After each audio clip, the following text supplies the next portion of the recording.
کہانیاں سننا بچوں کا دلچسپ مشغلہ اور نانی دادی کا نواسے نواسیوں پوتے پوتیوں کے ساتھ زیادہ سے زیادہ وقت گزارنے کا بہترین موقع رہتا ہے۔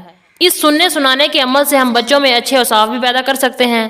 زندگی جب اتنی تیز اور مصروف نہ تھی، والدین کے پاس بچوں کے ساتھ کچھ وقت گزارنے کا ٹائم ہوتا تھا، تب تو نونہالوں کی اچھی تربیت کے لیے اخلاقی کہانیاں سنانا ایک مؤثر ہتھیار سمجھا جاتا تھا۔ مجھے آج بھی وہ خوشی کے لمحات نہیں بھولتے جب میں نانی کے پاس بیٹھ کر شوق سے شہزادوں شہزادیوں پریوں اور جادوگروں کی کہانیاں سنا کرتی تھی، جن میں سے ایک کہانی ہمیشہ میری پسندیدہ رہی اور جسے میں نے کئی مرتبہ فرمائش کر کے نانی سے سنا۔ آج وہ کہانی میں ہمارے نونہالوں کو بھی سنانا چاہوں گی تاکہ ایک نسل سے دوسری نسل میں ہماری کہانی سننے سنانے کی روایت منتقل ہوتی رہے۔ کہانی ہے 7 بہنوں کی۔ کسی گاؤں میں ایک فقیر اور اس کی بیوی رہا کرتے تھے۔ ان کی 7 بیٹیاں تھیں۔ غربت کے مارے یہ میاں بیوی اپنا اور بچیوں کا گزر بسر بھیک مانگ کر کیا کرتے تھے۔ ایک دن فقیر نے اپنی بیوی سے کہا کہ میرا کھیر کھانے کا دل چاہ رہا ہے۔ یہ بات سن کر اس کی بیوی نے ایک سرد آہ بھری اور کہا کہ کھیر ہم غریبوں کا نصیب میں کہاں ہے۔ فقیر اس کا جواب دیتے ہوئے بولا کہ ہم دودھ چاول اور چینی بھیک میں مانگ لائیں گے، پھر تم مجھے کھیر بنا کر کھلانا۔ بیوی بولی کہ میاں بھیک میں تو یہ سب اتنا نہیں مل سکے گا کہ ہماری 7 بیٹیاں بھی کھا سکیں۔ فقیر گویا ہوا کہ اری پریشان کیوں ہوتی ہے، ہم کھیر تب بنائیں گے جب ساری لڑکیاں سو جائیں گی، اس طرح انہیں پتہ بھی نہیں چلے گا اور ہم جی بھر کر کھیر کھا بھی لیں گے۔ ماں کا دل بچیوں کے لیے تڑپا لیکن دل پر پتھر رکھ کر شوہر کی بات مان لی۔ فقیر بولا اب سو جا، کل جلدی اٹھ کر کھیر بنانے کا سامان بھیک میں مانگنا ہے۔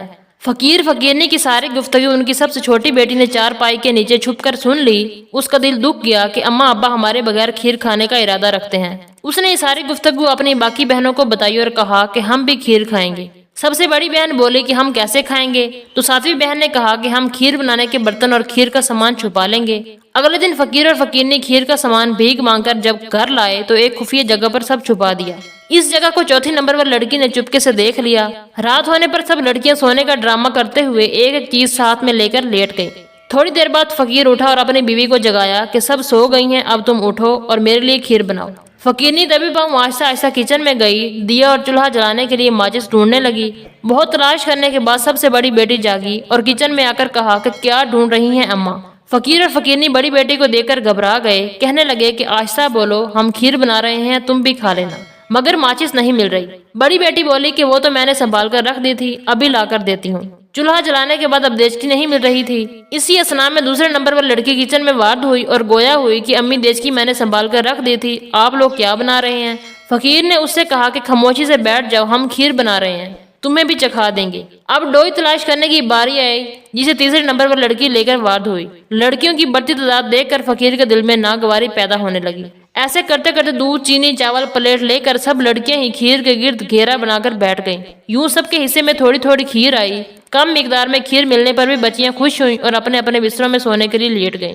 ادھر فقیر غصے میں بھنایا بیٹھا تھا۔ اس نے سوچ لیا کہ اب وہ اپنی بیٹیوں کو ہمیشہ ہمیشہ کے لیے جنگل میں چھوڑ آئے گا۔ بچیوں کی ماں بہت بلبلائی کہ وہ ایسا ظلم نہ کرے، مگر فقیر پر جنون سوار تھا۔ اگلے دن صبح ہوتے ہی اس نے بچیوں سے کہا کہ تیار ہو جائیں، آج ان کے ماموں کی شادی ہے، ہم نے وہاں جانا ہے۔